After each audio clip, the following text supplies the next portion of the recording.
Good afternoon. My name is Darius, Executive Director of Cultivate SG. And as we have heard earlier, families are not perfect and they face various kinds of challenges. Despite some of our best efforts, families can still break apart, they can still face all kinds of conflicts. And we want to confront that reality. And in the midst of that, what does it mean to succeed or to thrive amidst all of these kinds of challenges and trials? So as we go into this panel, I would just like to remind us, if you have any questions, once again, you can ask them via Slido by scanning the QR code on the back of your lanyard or the QR code that will appear on the screen. You can also ask your questions using any of the microphones on either side. So this panel will proceed in the following way. Each panelist will present for about 10 minutes, followed by a discussion with myself, the moderator, and then finally we'll open to the floor. And so let me introduce our panelists for today. Our panelists are as follows. Our first panelist, Kristin, is a principal social worker with Care Corner Singapore, bringing 20 years of experience to various roles of journeying alongside families with complex needs to build resilience and hope. Kristin holds a Bachelor in Social Work Honours from the National University of Singapore and a Masters of Counselling and Human Services from Trobe University. Our next panelist, Nur Fariza Ahmad Razif, is the Principal Social Worker and Lead of Family Services at AMP Singapore. Holding a Master of Social Work from the National University of Singapore, she has over 15 years of social work experience. Fariza is passionate about restoring hope, fostering resilience, and equipping both clients and practitioners to navigate life's challenges with strength and dignity. Emmanuel Wong is our last panelist, and he is a 23-year-old in his third year at the National University of Singapore Law School. Growing up in a family of 6 with divorced parents, he brings a lived perspective on the struggles as a child in a challenging household and pathways for success. Emmanuel believes that healthy and stable families are essential to help children flourish to adulthood and maturity, and in the importance of community. So without further ado, I'll hand the time over to Kristin. Thank you. Thanks, Darius. Good afternoon, everyone. I was quite curious when I first saw the topic, and I was wondering, why did Darius invite us social workers to come and speak about this? And I imagine it has something to do with us being in that privileged position of being with families in the midst of the trials, hearing how they adapt and learning from their experiences. So I guess we have something to say along that lines. And I guess on a personal note, it is a topic that I feel strongly about, and I think it means a lot. And I imagine a lot of us here have shared experiences where you have thrived amidst your trials. So I'm going to ask us to connect with this idea of trials for a minute. I'm just going to have the Mentimeter set up for us. So if you could just help to scan the QR code, and whatever pops up in your heads, the first few trials, just enter it one by one. We'll just take like half a minute to do that. Finances.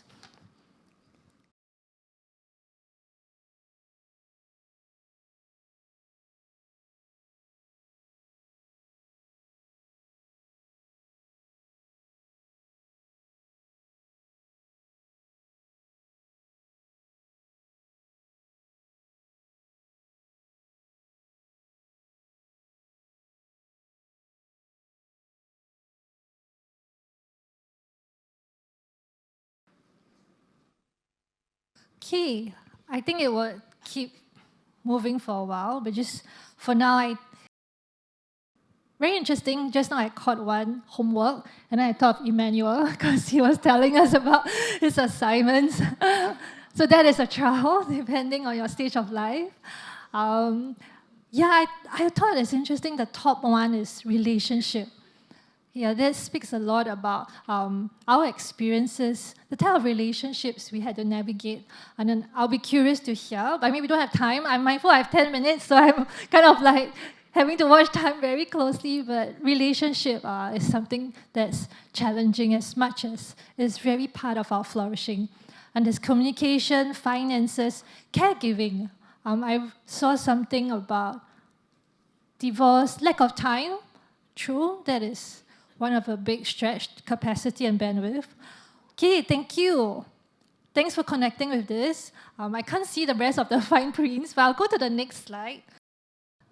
So we looked at the common trials that we all face.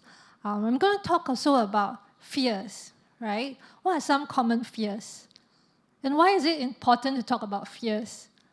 From trials to fears, because fears magnify the situations that we call trials, right? It could be in the same situation, but the magnitude of that situation often is amplified by my fears. And what are some fears? For example, if today I'm a parent and I just discovered that my child has special needs, disability, and I'm thinking, wow, I have to navigate this. When I bring my child out and if he melts down, what would others think of me? If I bring my child to a social gathering, he acts differently from other children. Would others accept me? Would they accept him? When I grow old, who's going to take care of my son? Who's going to take care of me if he can't take care of himself?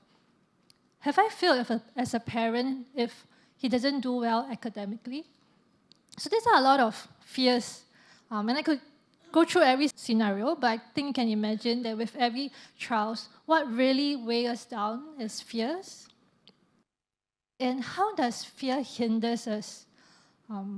We could flourish in a lot of situations. We could also thrive. But what hinders us because of fear is that fear inhibits change. So with fear, sometimes we don't want to talk about it, our problems, our challenges, right? And when we don't have other ideas and other perspectives, it's hard for us to change or think about change. Our primary emotion all have an action tendency. So for example, anger, the action tendency is confront, right? If you're angry, naturally, your voice gets louder. The action tendency for sadness is to withdraw. There's a pulling in back. And the action tendency for fear is actually to escape, to hide, to run away. So if we have a threatening stimulus, fear is very adaptive because you want to run. The other thing that fear does is increase isolation because the less we talk about it, the more we feel alone, right? And we don't have resources that can help us, that can support us in those situations. So this is an AI-generated picture. Need to give credit to AI. So as you can see, the storm represents what? The trials. The sheep represents our lives. In our lives, we all have fears that weigh us down. It is part of the human experience. With the fears, it does make it harder in times of storm because then it's harder for the sheep to move on. But also we have in our lives resilience capacities. And these are things that help us stay on course, keep afloat. So it could be like the compass, it could be the lamp. In our lives, I connected with what Prof. Tan said earlier, the goods of flourishing. And I thought, hey, these goods of flourishing are really what keeps us afloat, right? Even in trials, if we have goods of flourishing, we have life, we have knowledge, friendships, play. The idea of practical reasonableness. I mean, if we can consider and examine our life, then it really helps us get through trials. And a lot of times, these resilience capacities, we need to bring on board before we get on the ship, right? Before the ship sails, right? It's not something that we kind of just find during the storm. And how do we then build resilience capacity? So in my line of work and my practice, we have a resilience practice framework that we teach our professionals to guide them in working with families. I'll just try and run through it in the last few minutes I have. So I think we look at three broad areas: self, family, environment. With self, we could look at your aspirational self-agency. That means how you see yourself, not just now, not just in the past, but how you see yourself becoming. Who do you want to become? And it's really important. Imagine you're a parent that has gone through divorce and you're really upset with the situation with your ex-spouse. You don't get to see your children as much. You could focus on the hurts, the pain, the conflict, or you could focus on what's the parent that I want to become? who do I want to be in this situation? I may only get to see my child once every Saturday, but how can I still be a parent I want to be? The other idea of problem solving, in social work, we have a social model called problem solving model. And the idea that the problems are not the problems, but the problem solving activity. So if we can examine the problem solving activity, it allows us to learn from it and to respond to our problems differently. Next, family, we have social networks. We just started a pilot for low-income families in rental housing. So what we do is, one key component is social capital. And I realized that social capital has two components: bridging capital and bonding capital. So it's important in our social networks to have both. So bonding is, for example, both of us, we kind of validate each other's experience, we have normalized our fears being on stage, and then we also need bridging capital. Bridging capital is when I know someone who have knowledge and resources that I do not have. So I remember this client recently, she finally found a job because her friend recommended her a job that allowed her flexi hours so that she can continue to caregive in spite of all the needs that she has. She could work. And finally, she got that suitable job because of this person. So with family resilience, there's also family cohesion. And that means being involved empathetically. That means the emotional connections. And it's very powerful when you actually see it. We have a family, and this family, when I first read her case background, I was quite worried. She's a single mother. In a sense, she functions as a single mother because the husband is in prison, there was abuse, we're uncertain about the divorce finalizing, and she has more than 5 children, and a few of them have special needs. So it sounds like there's a lot of stresses. But when I saw them in a family outing, I was so impressed by their closeness, by their support, by their love. And it's not just within that family that there's cohesion, even with the extended family. So although her husband was abusive, he's in prison, she did not keep the children away from his side of the family. So I was talking to the children, and they were sharing about their favorite cousin, their favorite activity with this uncle, and then I realized, they were from the father's side. And because she allowed the relationships to flourish, to continue, even when she's really busy taking care of the younger children, those with special needs, her older children can be having activities and fun events. Even though they live in a rental housing, they could do different things with the extended network. So this is the importance of family cohesion. I'll talk about social norms a bit later. That's really the idea of what's acceptable within the community and what's not, our values, our culture. What does it mean for us today? We can build resilience in different capacities, in different ways. And I think whether you're journeying with families, whether you're working in a nonprofit, what we can do is to listen to the need, listen to the motivations, the aspirations. The other thing we can do is to leverage on networks and strengths, and I think that's what Darius does a lot, leverage on networks. You could be a potential employer, give someone an opportunity, to earn a living. You could have a skill that someone wants to develop, and you could help them along. And lastly, in terms of environment, I guess that's what Cultivate is about. That garden, what's the environment we want to create? Can we learn together to be gracious, to judge less? It's easy to say, but it's really difficult. When someone is going through their trials, instead of just questioning, why did they not do this or that, can we listen? Can we give them that space to talk about it so that they don't feel so isolated? In our Journey with Families pilot, yes, they all are having the same experience of living in a rental flat. Yes, they all have financial difficulties. But the theme that stood out for us, for my colleagues working with them, is actually loneliness. So I realized that even though they might have other family members, they have their neighbors, but there's this sense of, I'm facing this alone. And the value for them being the pilot was that now there's 2 heads, there's better than 1. I'm not just by myself thinking of how to deal with the next problem. So if we can help and create space for people to share and be openly and safely, that really creates a different environment that builds to resilience. So lastly, I think we want to ask ourselves, what conversations do we want to build around families facing trials? For us to thrive in the midst of trials, I think it starts by our posture. And time's up means that I'll leave you with this picture. Like if we can be that lighthouse to have conversations that offer hope, to remind people we're not defined by our circumstances, we're not defined by that particular crisis, by that situation, by your financial status, by whether you're divorced or not, by how great your parenting is, then we have more hope and we can thrive. And this is the words of one of our clients, storms don't last forever. Thank you.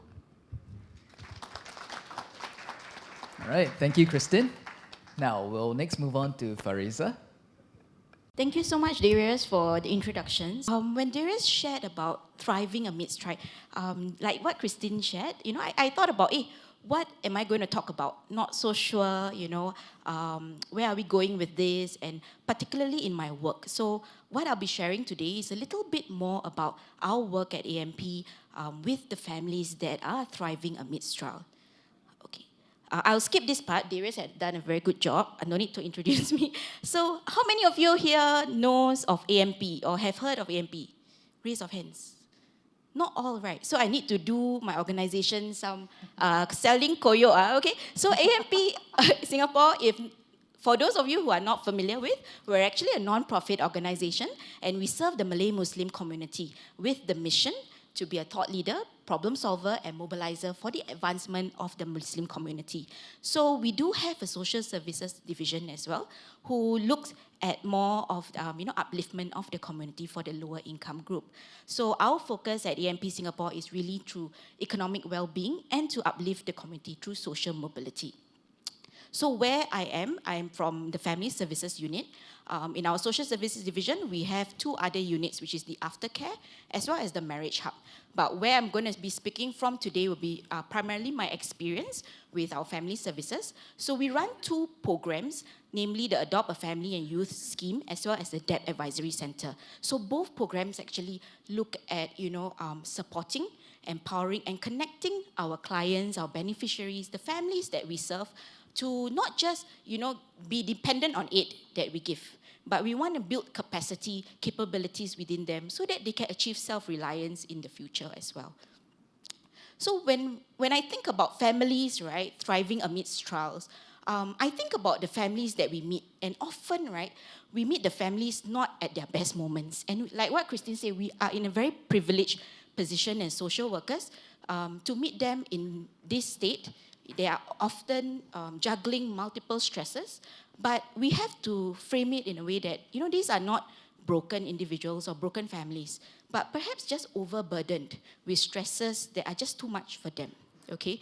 And this causes a lot of exhaustion emotionally, as well as, all this stress will actually kind of limit their cognitive bandwidth to make certain decisions. Sometimes we think about, why do these families make such decisions? It's not good for the family, right? But despite all that, sometimes we need to recognize that they still show up, despite whatever limited resources that they have, and they find that strength to go through those trials.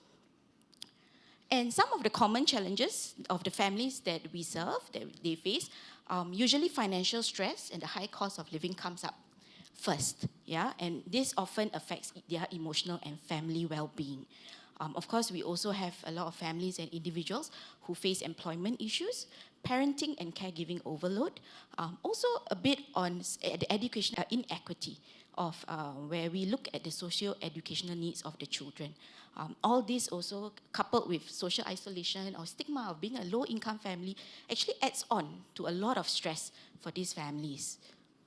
So, for these families, right, thriving amidst trial, for them, the success is not a big house or a very high-paying job or my children getting straight A's, right? For them, we need to remember that success for them may look a bit different, and we need to kind of take a step back.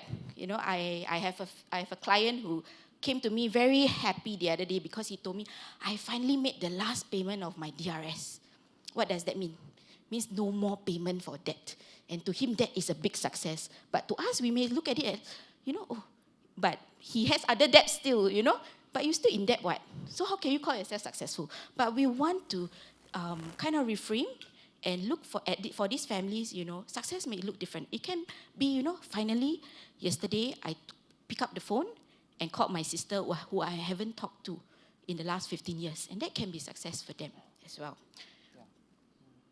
And I think society, like in the morning, we talk a lot about, what success looks like. And society often defines thriving as success. Good jobs, good education, financial standing, okay? But we have to remember that this thriving or success does not come with the absence of problems. I think we need to remember that success is about how families adapt, support each other, and also rebuild hope as well, right? And I think we need to kind of reframe this success as more relational and a process-oriented way rather than an outcome-based one, right? So, like I shared earlier, for my client, because, after 3 years of paying, every month have to pay 560 when you're earning 2,000, that is a really, really big step. Because finally, I can feel a relief. And what the couple told me was that, I think next month is my daughter's birthday. We can finally use that, 500, because they have access, right? Now 500. We can finally go out to eat together. Yeah, and this is sometimes, this progress is about resilience as well. So another thought that I have was about success as stability. Because I think in a lot of families that we serve, stability actually gives families the space to aspire, gives them the permission to hope as well. So, it allows that space to kind of, to repair and not just endure the trials. Because it can be very painful every day thinking that you have another problem to go through, again and again. But I think in our line of work, we often try to acknowledge this resilience and the relationships that they have as successes as well. And not just defining them by their struggles, but I think more about how they have overcome it. And I just want to touch a little bit about when families start behind. I think this is quite a personal thing for me, because a lot of the families that we see often, they share with us that, when they start behind, when thriving and success, it looks very different when you have to start 3 steps behind. So I showed a picture of a track, right? So my son is in track and field as well. Whenever the coach asks him to, okay, you start 20 meters behind, then you try to catch up everybody, then he will be like, why do I need to do that? But of course the coach will say, it will make you faster. This is how you, you work harder because you need to chase after the person in front. But, in reality, unequal starting points will often mean limited opportunities, and at high cost for some of these families. Yeah, and and some of these families actually face some of these systemic and structural barriers where, parents have maybe less flexible hours, where they have to work irregular jobs. That comes at the expense of parenting, right? Or I think simply said, now education, where some families are able to afford tuition, but a lot of our low-income families' children who need that help actually cannot afford the tuition. And you're already starting primary school way behind where you need learning support programs, and they have to catch up so much more. It's tiring for some of these families as well. So, in our work, sometimes we ask ourselves, what helps families thrive them? And I think from a social service practitioner point of view, what we need to look at is more a holistic, strengths-based approach. I think we need to move away from the paternalistic view, whereby we know what these families need the best, right?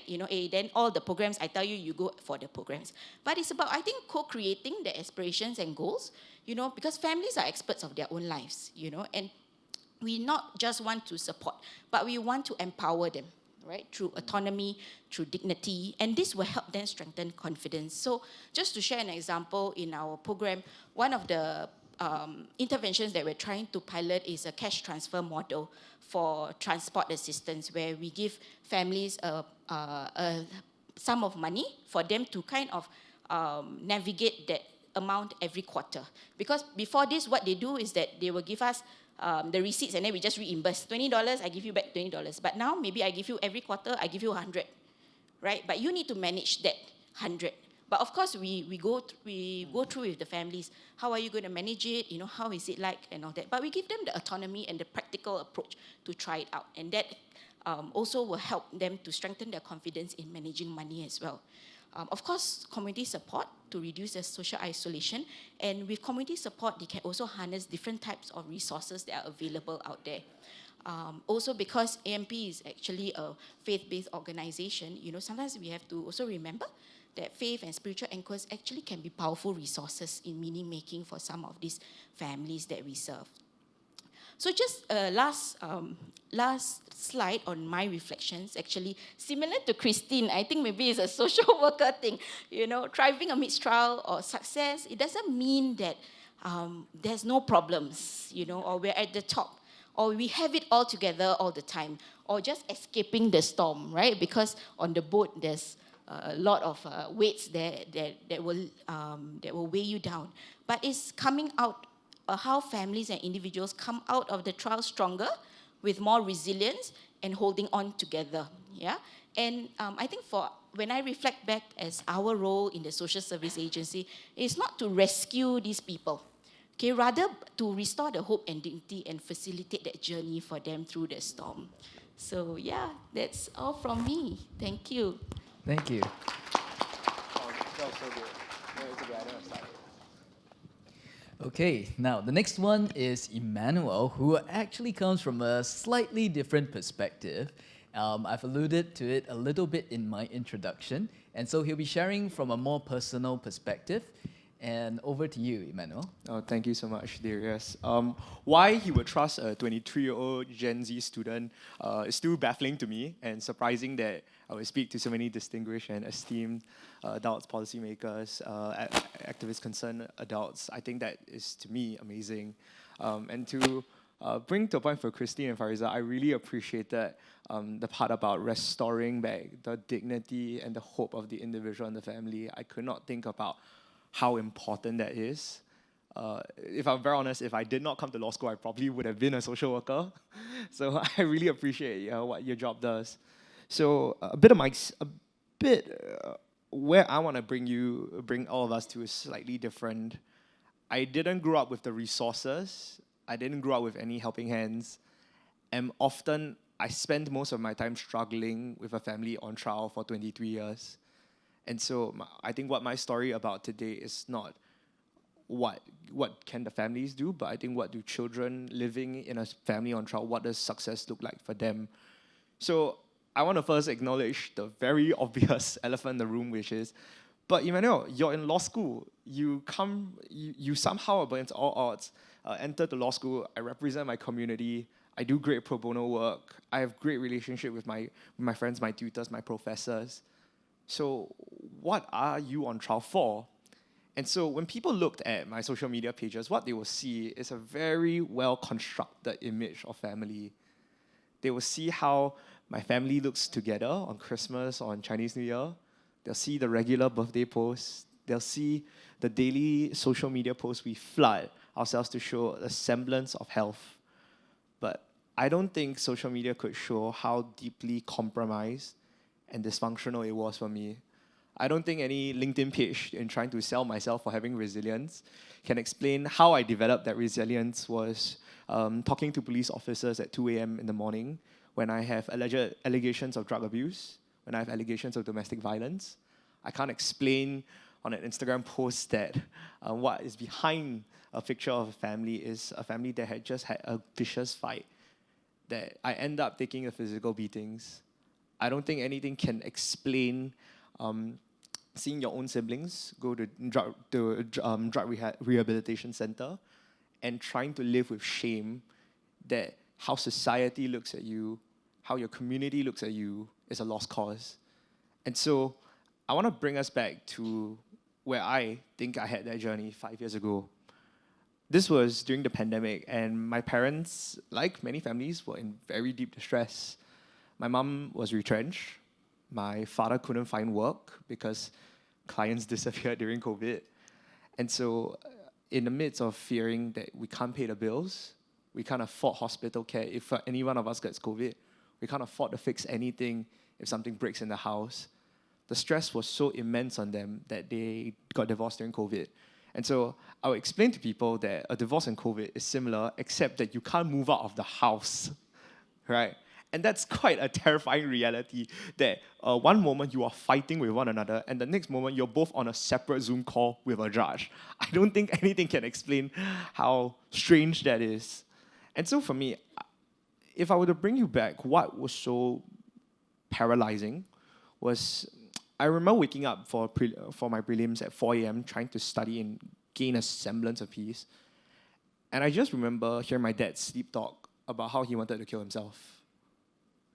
And so he drove me to school a few hours later, and when I walked into the examination hall, I just cried. Because I had to live with a fear that if I walked out of the examination hall, I might not see my father again. I don't think any child should have to go through that. And I had a great teacher who sat me down, looked at my results, and said, "What happened?" And I just remember, and I'm so grateful to her because she was just trying to figure out what I was saying amidst a lot of ugly crying and trying to figure out what happened to one of her best students. And it was really because of her help that she connected me to our school psychologist. And that school psychologist in 24 hours assessed my situation, talked to the principal, and said, this boy has potential to do well, but he needs a stable environment. Could you move him to hall?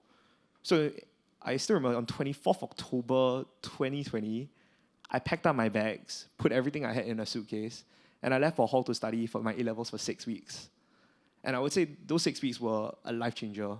I could not tell you how grateful I was to the teachers that gave me priority to just make sure consultations were done. They fed me and gave me a lot of food for breakfast.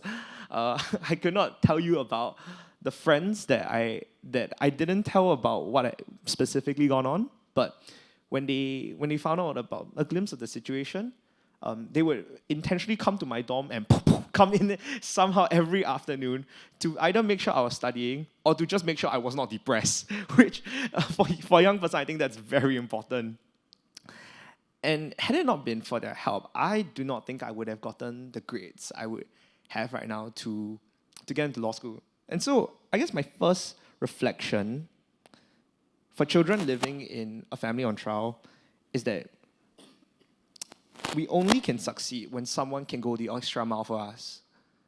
The only reason why I can say I got into law school is not because I'm gifted. It's not because I'm intelligent. I would not even dare say it because I was hardworking. It was really by accumulation of so many people's love, care, investment, and belief in me that got me to where I am. And so I can never claim my effort as my own. Come to think of it, I had a very bad, when I saw that I did very well for A-levels, I had a very bad cry. And come to think about it, when I got into law school, I probably cried the same degree. Because to me, I never thought I could ever advance in society. And coming back to my family, I thought things would change when I was gone. It's unfortunate that it didn't. And I felt that it cemented in me a very negative way of looking of people, and especially family, that I just saw my parents become more manipulative. I saw my siblings become more disparate. And it kind of enforced an idea of what if everyone is just so cunning, opportunistic, and cruel? I couldn't even look at society positively because other than the people to care for me, what did society do but use their benchmark and deem that I failed?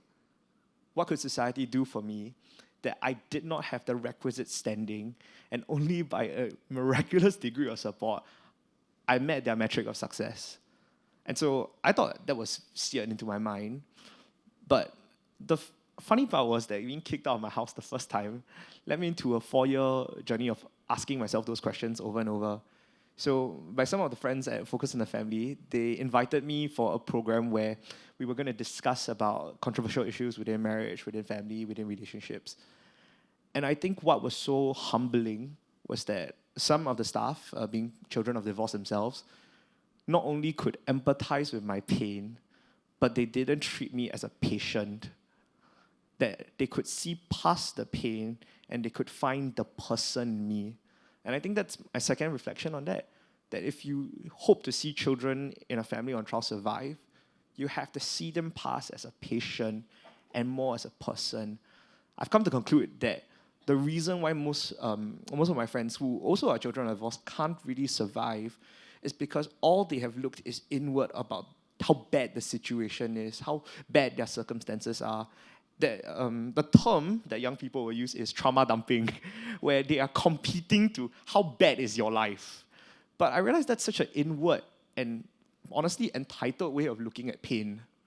Because all I've looked at is how society has wronged me, but they have also allowed themselves to be defined by the pain that they don't want to be labeled as. I don't want to be labeled as a person that went through a divorce.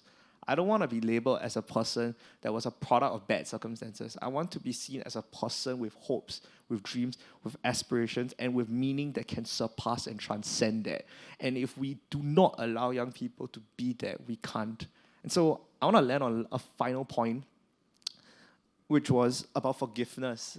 So I started today's sharing with the first time I left home, and I'll end the sharing with the last time I left my home. In short, my family had a dispute.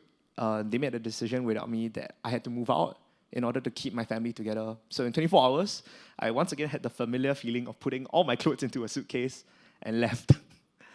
But it was different this time because I had two very good godparents who I had worked for a year back. I was interning at a firm, and we had become very close, and they housed me. But not only did they house me, they gave me the space to weep, to cry, to encourage me, and they loved me enough to correct me of how much I needed to forgive my parents and how much I needed to forgive my family. As a matter of fact, they stood up for me that when my parents had tried to figure out where did my son leave home to, they were the people that actually spoke to my parents and actually said, "What happened to your son?"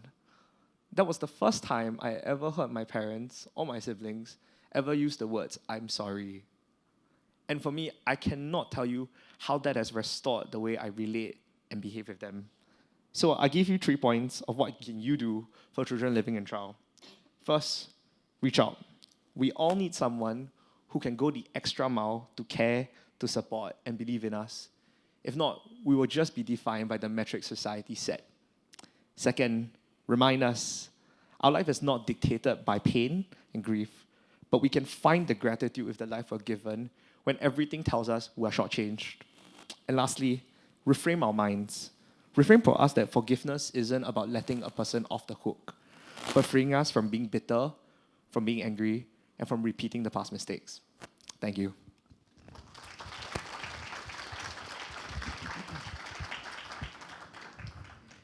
So this is not the first time that I've heard Emmanuel's story, but I think the emotional weight can be felt by everyone here. That's also part of the reason why I asked him to speak third, because otherwise we can't listen to anything else. Okay, so thank you very much to all our panelists. And now we're going to enter a time of discussion. And again, if at any point during this conversation you have any questions, feel free to ask them on Slido or during the Q&A segment where we open it up to the floor later. Feel free to ask it from one of the microphones. Okay, now, first question is to Kristin. I think, Fariza, in your slides, you identified some of the top challenges that families do face. Kristin, if I would ask you and press you to sum up, in your view, what are the top 3 challenges that families do face? What would they be? Thanks. It's a bit hard to reorientate to the questions after hearing Emmanuel. So firstly, thanks Emmanuel for being amazingly courageous and brave and just such a wonderful kind of inspiration for us. What are the top challenges family face? I think just now that Mentimeter, it does give a really good summary of relationships and how that become challenging. We see it when they come in, say, for family violence issues. So from the context that I work with, family violence issues. The other one is marital conflict, and the other is parenting. So it all still comes back to relationships. Yeah, and of course then, mental health concerns are the symptoms of those difficulties. When you're in the midst of the conflict, the pain, does have a toll on your mental health. Yeah. Okay, thanks. Fariza, question that might delve a little bit deeper in that sense of, starting 3 steps behind. Do you think there are any kind of systemic or structural factors that kind of contribute to the challenges that you mentioned? I think some of these personal circumstances that family face definitely can be contributed by the systemic structural barriers. So, for example, we look at families who have low wages. They already start at a lower point already, and this can be, it perpetuates the issue about rising cost of living. Or we look at subsidies for childcare, right? They actually encourage so childcare subsidies is largely for moms who are working a certain number of hours. So for moms who are unable to maybe fulfill that number of hours, this might be a problem for them. Or moms who can't go out to work because they have other caregiving roles. For example, they're taking care of a special needs child. And then how about their child who requires childcare subsidies? Another thing that I often face with a lot of the families is about assistance. I know Singapore is a non-welfare state, but when they are on assistance, financial assistance from SSO, for example, once they get a job, it stops. But I think we forget that sometimes, after when you get a job, your finances don't stabilize immediately. You need, 3-6 months, because for 6 months you're not paying any bills, and then now you're starting to pay and you get a $2,000 job, and then SSO suddenly cuts your assistance, and then they have to restart all over again. So it's some of these policies or some of these systemic barriers does have an impact on the families lah. Yeah. Thank you. Next question is for Emmanuel. So I am sure that among our audience today, there might be people who are affected by divorce in one way or another. Maybe themselves have been affected directly, or perhaps they know someone in their family, in their community, friends who might be affected. So what would you have to say to these people? That's a great question, Darius. I find that the biggest issue with, especially with children of divorce, at least from my context, at least, is that they become very numb.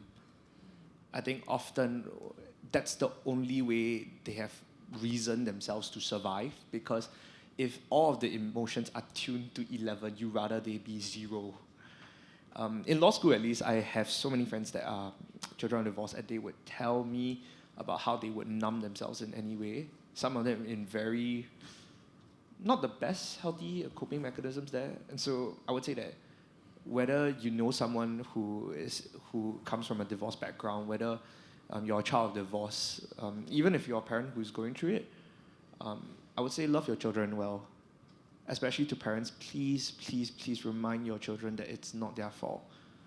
Because what I have found, and I've told this to some parents, is that is the fastest voice that can be replaced. That when your family is under trial, the authority and the value of a parent's word can diminish so quickly. And so often there are people who will not have your child's interest, that will not have your friend's interest, that will not have their interest, and can quickly replace them, whether be artificial intelligence or people who are just there to exploit them. And I think that often, what I realized that even for parents of divorce is that they can be so caught up, especially within their state of grief, and that's a very valid feeling, that we still forget that we have to go back to our family. It's not a perfect family, it's still fractured, but it's a family that we shouldn't love less. And all the more we should hold a lot closer. So to people from divorce, I think it's about choose to love, choose to hold them close, and remind yourself that a family is not successful just because it's whole. A family is successful when it can tie it through together. Now, next question is for Kristin. Now, when it comes to the area, let's say, of dealing with some of the people, dealing with some of the families and all that, well, I think we also know that sometimes they may be mandated to come, and they may not be voluntary in that sense, in terms of whether or not they choose to come might be because some court has ordered them to go and seek out some form of help or support. Can I just check with you, in terms of those who are mandated to come, is there any difference that you've observed between those who are mandated and those who are voluntary? Thanks for the question. Just connecting with what Emmanuel just talked about, families going through divorce. For example, the Family Justice Court might order highly acrimonious parents to come in for counselling. And they are in litigation and they are coming for counselling. So when you are in the context of litigation and you are also involved in a change process, it can be very difficult because literally you're at war, you're looking for evidence to support your case, but here you're also asked to be in counseling, to think about change, changing your perspective, changing your relationship with the other person, and it is very challenging. I don't think the key difference isn't so much about whether you're mandated or you're self-referred, you're a voluntary client. I think the key difference really is how do you see the problem? What's your perception of the problem? So for example, we do have a lot of referrals. They might not be mandated by court. They could be referred by the community at large, schools, hospitals, police. And so then these families can choose to come in for service or not. But what we found interesting a lot of time is the families themselves might not feel like they need that service or that problem. For example, if today I'm living in a housing block and I hear couples shouting and a lot of shouting and screaming, and then maybe I call the police. And typically the police, after talking to them, they might refer them to the Family Service Center. So my question to you is then, whose problem is it? Is it the neighbor's problem? Is it a law enforcement problem? Do the people shouting feel like it's a problem? Or do the family in that situation feel that it is the aggressive person who is the problem, that family member that is always aggressive? Do they think that the problem is a communication issue? So at the end of the day, it really depends on how they see the problem, and that affects that willingness to change or shift. And if you see that interaction as part of that problem, and being willing to kind of move into a difference, then it's a bit more open for change. Yeah. Hope I'm answering your question. Well, I'm going to revisit one topic, and I think that is quite a delicate topic about family violence. I think Emmanuel has alluded to some of that just now. So, of course, I think all of us also know that from time to time we read very shocking news reports about spousal abuse, child abuse, various kinds of family violence. So I think this is also one topic that we feel very strongly about. Can I invite Fariza and then Kristin to share your experience in dealing with family violence, and what did you do in those kinds of situations? Okay, so for family violence, maybe I think Kristin might be more experienced than I am because in my setting, we don't really see crisis cases, but of course when, once in a while when we do have families who share about family violence cases, it's very challenging because this affects safety, it affects trauma, there's trauma, and also ultimately trust, right, that has been also broken within the family. So for us, I think as social workers, definitely our main priority will always be safety first. I think that is the immediate concern. We will always have to, of course, do our risk assessment to ensure, at what's the risk level, and as well to ensure safety first. So like I say, my experience currently, we don't really deal so much, but back when I was in the healthcare setting, where we do see patients who come in, as a result of violence, we always have to come in to assess, the immediate safety, and then as well provide the emotional support first, to make sure, stabilize them. More often than not, a lot of these families who are experiencing violence, their worldview and their trust is being broken and shaken. What they think is safe or not safe. Sometimes they don't know what is what anymore. And that is where we come in to stabilize them and then provide the emotional support before then working with the family members to see what are addressing the root cause of the issues. So because, we have to understand that violence, family violence or, child abuse often doesn't come in isolation. Comes with a lot of other underlying issues that might manifest then as a physical harm or a psychological harm. Yeah, Kristin, you want to add to that? Thanks. I think Fariza mentioned a lot, and it's really comprehensive. I think a lot of time our focus is on stopping the violence here and now, and that's really important. I think also invite us to think about it. How do we support individuals and families after they exit an abusive relationship.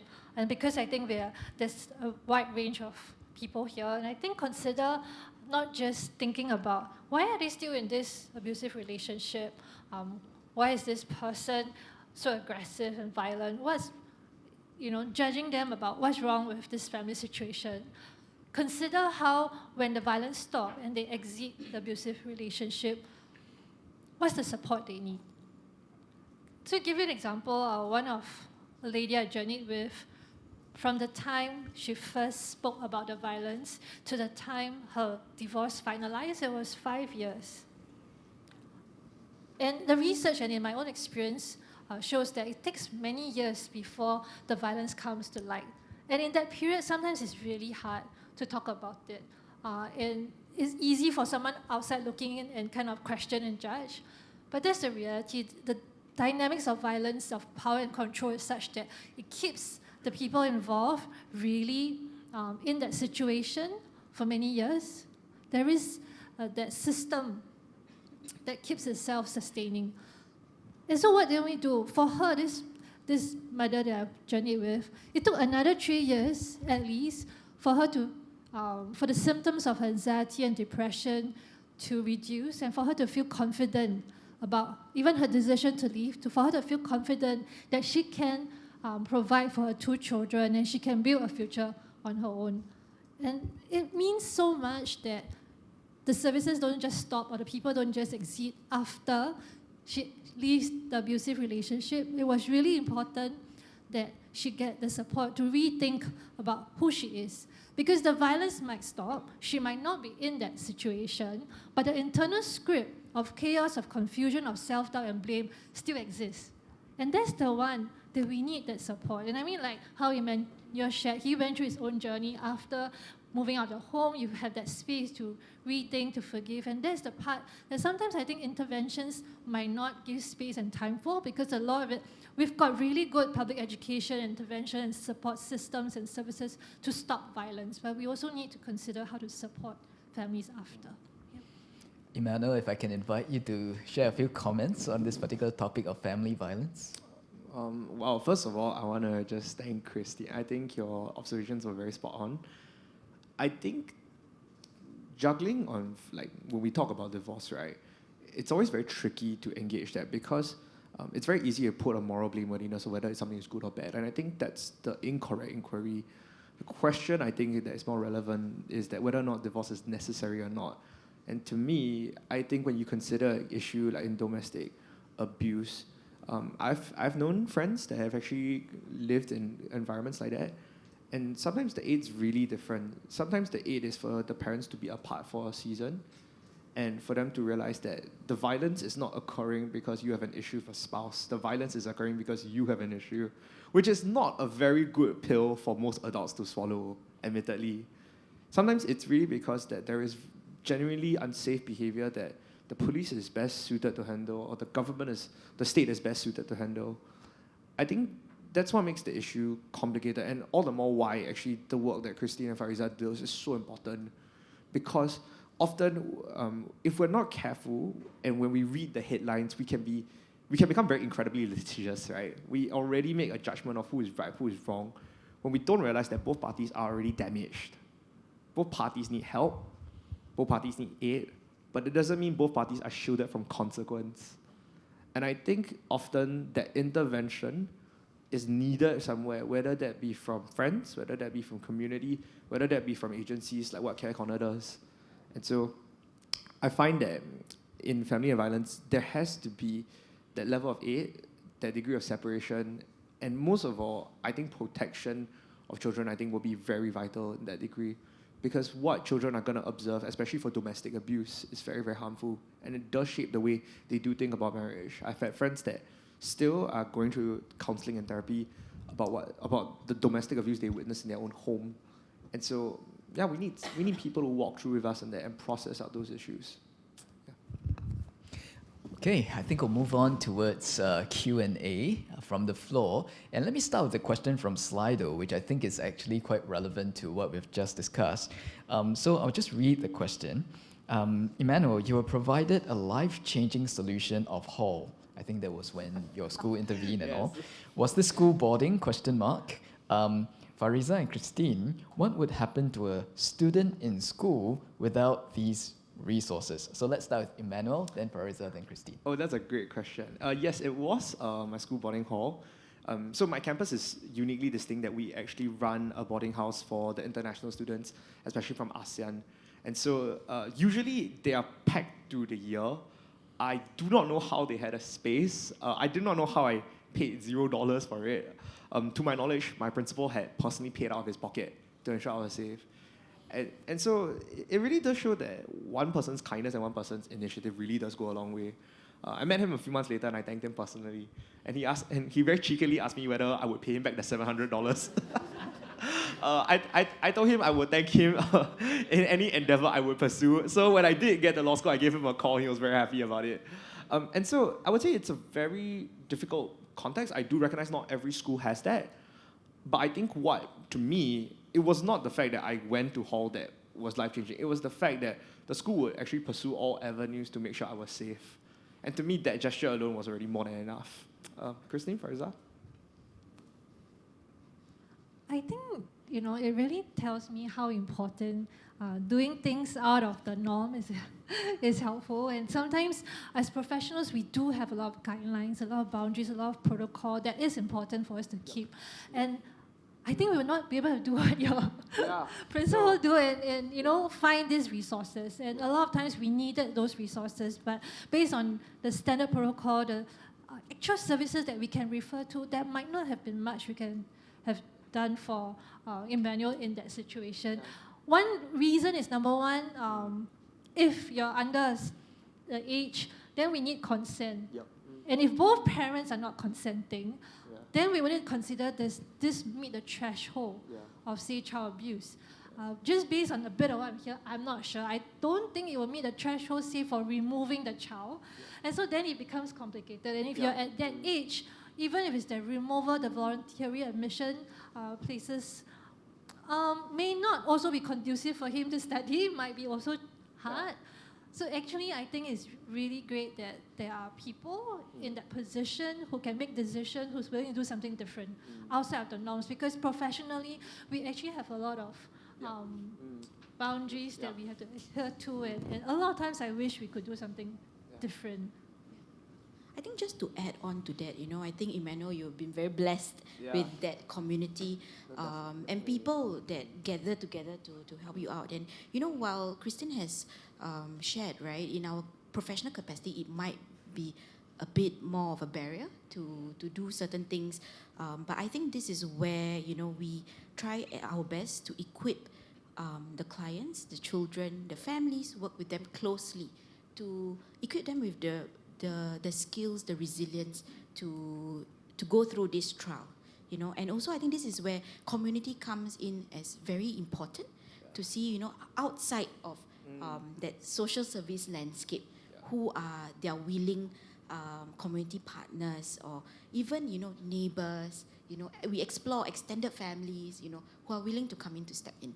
I think it's quite far-fetched, but if we can reach to that stage where everybody cares about not the success of ourselves or our family, but our community, that would be great, actually. If I can just respond to 2 points, Fariza made, I thought it was really excellent. First, I do recognize there is a very deep restriction on the social service agencies. I understand there are a lot of professional obligations to that. And so my first reply would be, it's very important to teach young people to ask for help. It's very important for students to realize they need help. I think the issue is not that there isn't resources. I think it is the fear for asking for resources that is a problem, because there's so much stigma. I think, like Kristin mentioned, there's so much stigma to even ask for help. Because when the semblance is stability, anything that breaks that facade is very dangerous. And so I think for me, I had to make a choice about whether I could find help. I realized that I do recognize that I could not have found that through the agencies, which is why I had to trust the jurisdiction of the school, because only a school principal could authorize something like that. The second part, actually, I thought Fariza made very aptly, was about community. I think a very great tragedy that I've observed is that we have kind of distilled what the kampong spirit is as a very good idea of unity, without actually empowering the spirit of it. Because the kampong spirit is not supposed to be that we celebrate in the good times. It is where we are together in crisis. And I felt that after COVID, I had not seen that enough because people have not invested in that enough. That people have to see beyond your own prejudice, your own frustration, and your own lack. And so for me, the reason why I even had a community was because I started asking these questions in school. And unfortunately, that became the place of comfort that I ended up receiving from. Yeah.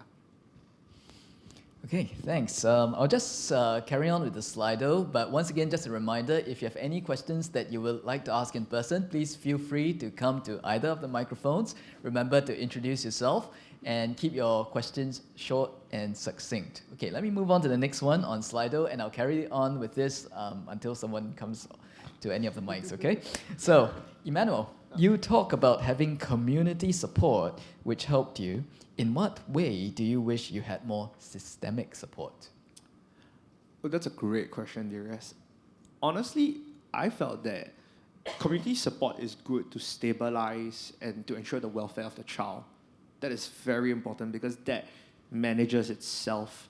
I think when I look at agency support, and I'm relatively familiar with it because one of my parents is a social worker, I think what I would have greatly preferred was agencies help actually with my parents. It was very difficult for one of my parents, being a social worker, to even recognize that they needed help. And I find that had they had gone through those avenues and those platforms, there might have been an alternative solution. I can't really ruminate on the past on that, but I did wish they had considered those resources. And so I had a conversation with my parents. I said, why didn't you know the resources? Why don't you just go and ask for help? You know the community, you know people that can help you.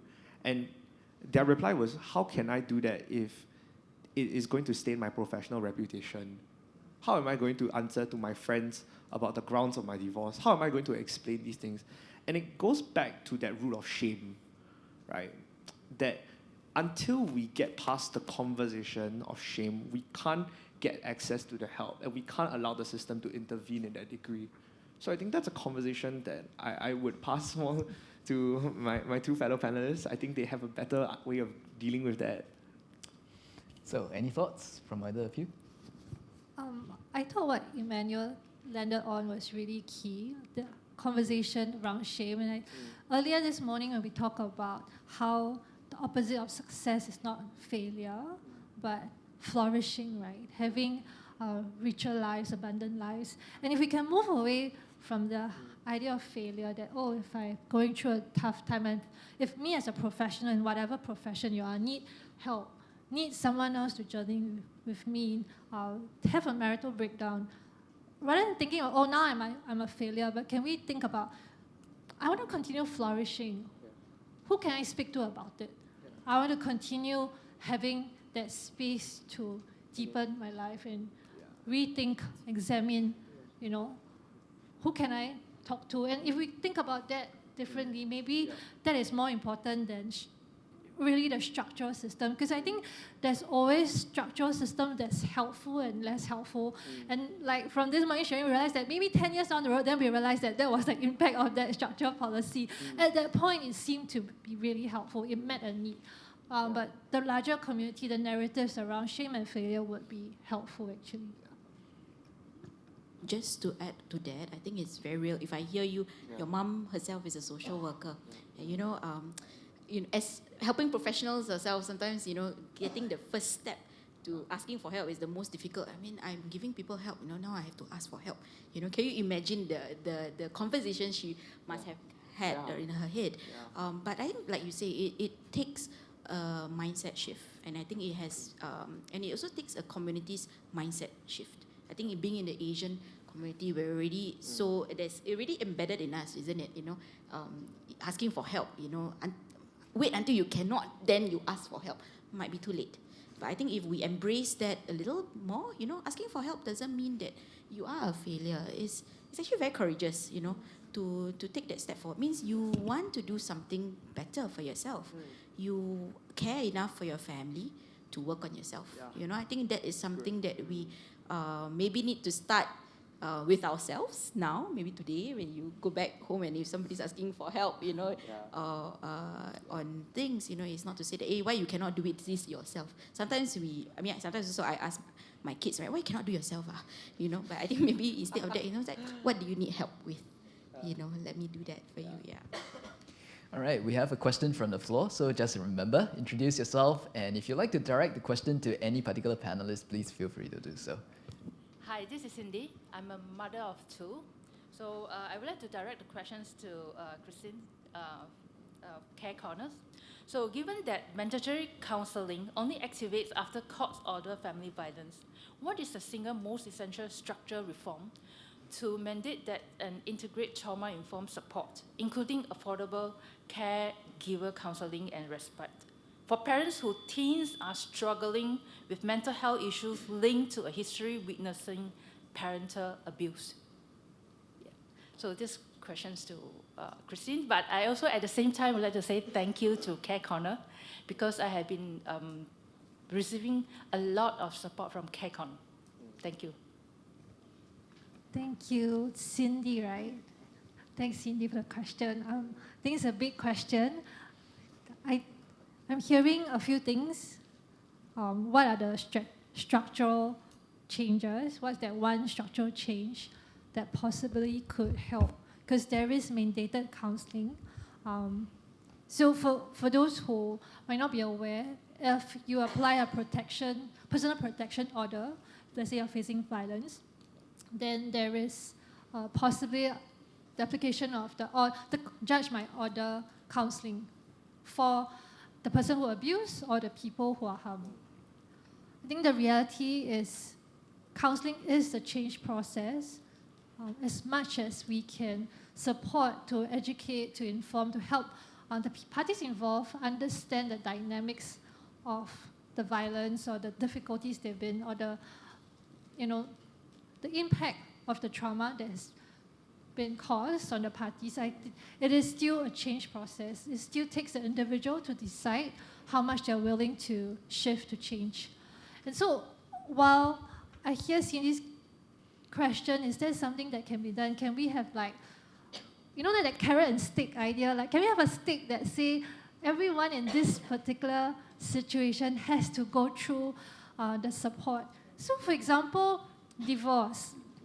If you want to apply for divorce, you have to go through mandatory counselling program. It's a consultation, right? If you have children below 21, then you have to go through it. So, when I went for a conference overseas, I realized it's not that common. But Singapore managed to start that. There are some countries they are hoping that they could. And we have that. And in a sense, I am grateful that we have that space, that window to share with parents the impact, the consequences, the potential consequences of, say, conflict and children caught in between. And then usually we use that point of entry to invite them for further counselling. Some do, some do not. It so depends on the individual.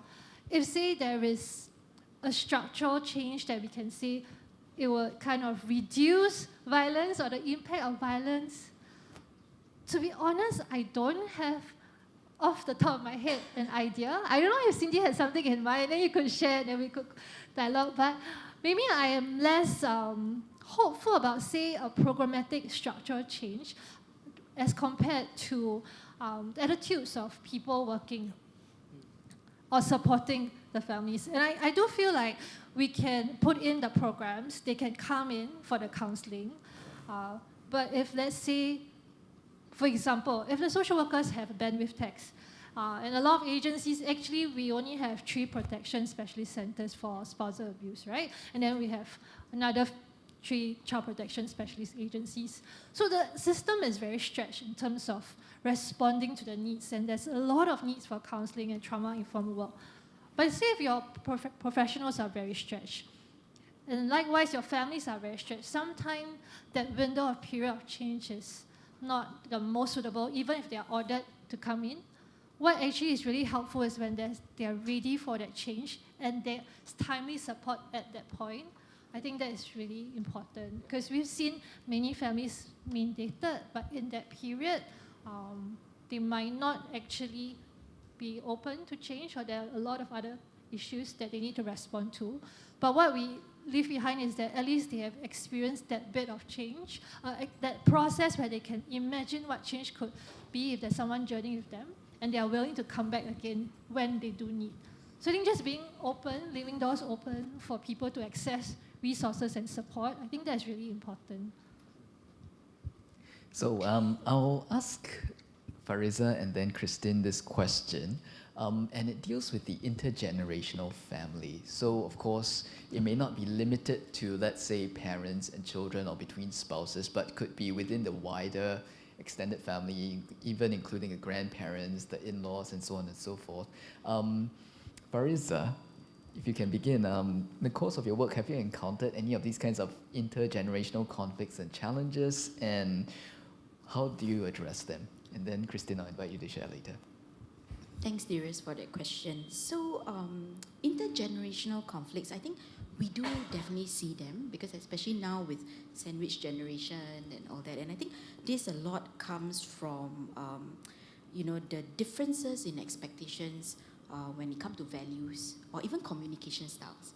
So, a lot of this becomes, more apparent when you're already stressed, right? You already have financial stress, you already have caregiving stress, and then that layer of expectation from perhaps your own parents. You should parent this way. Why are you not visiting me enough? Why are you not giving me money, every month? So I think these are some of the intergenerational conflicts that we see that can perpetuate, and then it becomes a conflict. And then we see, and that becomes a problem, right? Because then it creates conflict, and then their relationship break down. And families no longer, want to see each other, or within even extended families. So I have a case where a couple who is from the low-income family, unfortunately, both individuals, husband and wife, are unable to work because of medical condition, requires chronic care. And their own siblings are not there for them because they have fears. Kristin talked about fears about when you are thriving amidst the trials, right? Because the siblings say, what if I stay with I have continued this good relationship with my my sister, she will end up asking me for money because they're not working. So then the family stray away. And that becomes a lack of family support, lack of extended family support that they can lean towards, and that's very difficult for some of our families. And I think what we can do sometimes within our scope is really to work with the individuals or the families at that point, and to work with them. Where are the other avenues that they can seek this support, because their own family members, their own siblings, or their own parents are not there for them. And actually most of the time is to come to terms that this is hurtful, because you have expectations and the expectations are not being met, to work with them through that, that interpersonal issues first, and then broaden it out to see what are the other resources available to help them out. Yeah, it can be painful. Kristin. Yeah, just to add on, I think typically when I work with families to talk about reducing conflict, and whichever generation it comes from, there's two needs that orientate them to. One is developmental life stage needs, and the other one is attachment needs. So, for example, if you are the parent with a preteen and you're very frustrated, right? So then we share a lot about the needs of the preteen so that you can adjust your parenting style to match and support the teen's growth in that stage. And hopefully that reduces your own frustration, expectations, and then reduce that conflict. The other thing also is attachment needs. Attachment needs are our innate human needs. And all of us want to feel loved, to feel belong, to feel respected, important, safe and secure. So that's innate. And I realize a lot of times in conflict, and even if, let's say, that we're the same generation, I think we will still have that same conflict in that, because in that perhaps conversation, that family situation where we are saying, you didn't do this, you promised me you'll do that, but you didn't. Why you didn't? Sometimes underlying is that sense of I don't feel important, If I don't feel important, I don't feel respected by you, I get even more upset, right? And like typical example of differences in caregiving between parent and grandparent, it could be a very simple thing like bedtime, but it can escalate into a conflict. Why? Why is it so hard to agree to disagree? Because if in that relationship already we don't feel that we are valued and respected, say perhaps the adult child or that grandparent already don't feel respected and valued, then it can surface and escalate even further. This is my thought about understanding the needs of humans and using that to reduce the conflict and work through differences. Okay. We have a question from the floor right there, and we're running out of time, so let's take that as the last 2 questions then. Okay, quick one. I have to honor my chairperson. Okay. My name is Jenny. I lead Ground Up Communities. Okay, this is a fairy godmother moment.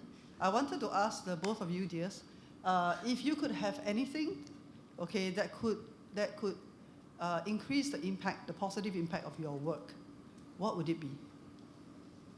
All right, next question right there. I'd like to ask the professionals, I think many of the families you work with maybe have already exhausted all their means of help, right? And this includes community. So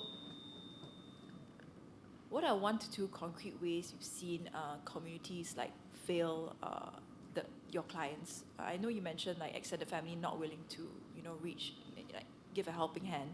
And I ask this because if we can see the places of failure, we can also see how to plug the gaps better, right? Yeah, so if you guys have any, a bit like what Emmanuel's story is like, where the community banded together and pulled together, I'm just wondering whether there's more concrete ways we can think about how communities can come together to help struggling families. Yeah, thanks. Okay, so both are professionals, Kristin and Fariza. Who would like to go first? Maybe to the question about fairy godmother moment, maybe more funding always helps, right? Because with money, we can do more, definitely. But I think, the other thing is to also look at, perhaps to look at what are the other models out there that might be more helpful for families today. I think the kind of families that we serve 30 years ago will be very different from the kind of families that we're serving today. And their struggles might be more complex. And I think, like I mentioned in my presentation earlier, a lot more, perhaps more empowerment programs might be better, to look at how we can really find that space to co-create with the families, to really find out what are their aspirations, what are their goals. It may not be in line with what the state wants lah, but but this is important for them. And who knows, they might not break the generational poverty now, but their children will, because they know best. And if we have funding to be more creative with some of these programs that we want to run, perhaps that's one way to go, yeah. Connected to that, if we are measuring our effectiveness of our creative solutions, not so much by a fixed outcome, I think that would really help. I think earlier Prof mentioned also, like when success is in a sense defined by outcomes, it's kind of over-celebrated. And also when we have very tight ideas about outcomes. So if a low-income family in a rental flat, the outcome is they move out and get a purchase housing, they're successful. It's very constraining for the families, it's constraining for the professionals helping them. Because if they don't, then, for example, it reinforces the narrative of failure, of shame. For the professionals, it reinforces the narrative of helplessness, discouragement. So I think that fairy godmother question really, if we can rethink about our outcomes in the helping profession, it will help. Because that, again, tied to funding. Funding restricts, or rather funding defines the outcome. And right now, a lot of our social service sector, and it's a strong sector, is geared towards meeting certain funding requirements. And that gives sometimes comes into a form of defensive practice, where social workers are practiced because of the fear of the consequences, of the accountability, and then it restricts creativity. So then going to Ariel's question, I mean, sometimes it's so hard for us to be creative because we are like, we know this is our practice standards, this is what we need to do. And then can we think of alternatives, but we will have 100 other buts. And so I don't have an immediate response to your question. I thought that's the discussion that will come later. I thought that's what I'll be hearing. So I'm looking forward to hear others and their thoughts about the creative solutions. Before we close, actually, I would like to hear Emmanuel's thoughts. What do you think actually is helpful?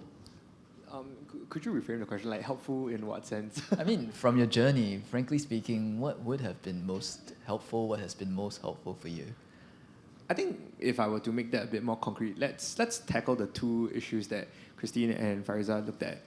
First, let's talk about funding, and then second, let's talk about metrics. Because I think those things are important. I have an understanding of that because in law school, I was pro bono chairperson. So I work with organizations, I work with charities, I work with the government, I work with social service agencies. So I'm very familiar in working in partnership. I think it is right what Fariza says, that he who gives the goal defines the rules. And it's very difficult to break past that because of course you will want more resources, of course we want to do more things. And I find what's very difficult is that when people give money, and especially when you look at whether it be for donations, whether it be funding, it is already given with an asterisk, right? I want you to use insert amount for insert purpose. And we can't change that because that's how the governance works. But what I find is going to be more important is that there's no ability to innovate the system. There's no ability to actually assess the issue and to go from a wider lens and to realize that the issues are changing. I'm not sure how many people are going to tackle the issues that generative AI is going to have with shaping young child's minds. I'm not sure how people are going to deal with the fact that technology is going to increase the inequality and the issues might actually create into different implications. And so if we don't have the ability to first explore what are current emerging issues and we're not able to deal with it, we're going to be lagging behind. The second part from metrics, which I thought Christine mentioned very well to Prof. Tan's point, that we want to mention on the human flourishing element, but the problem is that the moment I define that, I've already put a standard of what is good and what is bad, which is very problematic. That I can't navigate and advance a person out if I'm saying that a person's play is there. I can't measure that. I can't quantify that. But to Fariza's point, which I find very persuasive, it's what if the metric is not about moving someone to a better circumstance, but the fact that they are progressing? That I think what PM Wong has talked about for Forward Singapore is that he wants the country to move together, but not everyone's going to move at the same pace. Not everyone is going to move with the same degree of social mobility. Not everyone is going to enjoy the same degree of opportunity and equity. But at least for the community, two things we can do. First, I think it's that the agencies have to ensure that people can progress and people can flourish. And we take that one case at a time. We ensure that whether the family is stable, whether kids are going to school, whether families are getting out of debt. I think the day-to-day issues are important, and that is so important for the work they do. The second part, and I invite everyone to think about, is that we have to also ask as a society, what are we going to define as a successful society? And my question, and I think here's my suggestion, right? It's not that the house needs to be perfect, it's that the house just is under renovation. It's not that the house is broken because there's an issue with it, it's that the house can survive an earthquake. Well, you and I are not going to know when the next pandemic, the next crisis, or the next dispute that is going to divide our land.